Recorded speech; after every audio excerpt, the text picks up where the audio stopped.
ශ්‍රී ලංකාවේදී පැවැත්වෙන තුන්කොන් එක්දින ක්‍රිකට් තරඟාවලිය සඳහා එක්වන ඉන්දියානු ඒ සංචිතය ප්‍රකාශයට පත් කර තිබෙනවා.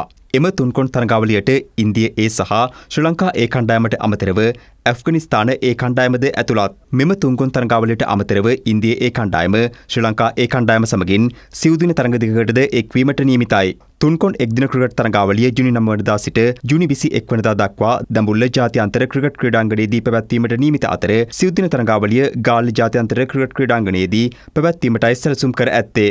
තුන්කොන් එක්දින ක්‍රිකට් තරඟාවලිය සඳහා නම් කර ඇති ඉන්දිය ඒ කණ්ඩායමේ නායකත්වය තිලක් වර්මාට ලබා දී ඇති අතර උපනායකත්වය රියන් පරාග්ට හිමි වී තිබෙනවා. වෛභව සූර්යවංශීද මෙම සංචිතයට එක්ව ඇති අතර සංචිතයට එක්ව ඇති අනිකුත් ක්‍රීඩකයන් වන්නේ ප්‍රියංශ් ආර්ය, ආයුෂ් බදෝනි, නිශාන්ත් සින්දුල්, හර්ෂ් ඩුබේ, සූර්යන් ෂේජ්, පබ්සිම්රන් සින්, කුමාර් කුෂාග්‍රා, විපාච නිගම්, යෂ් ඨාකූර්, යුද්ධවීර් සින්, අංශුල් කැම්බෝක් සහ අර්ෂාඩ් කාන් ඊට ඇතුළත්. ඊට එක්වන ශ්‍රී ලංකා සංචිතය මෙතෙක් ප්‍රකාශයට පත් කර නැහැ.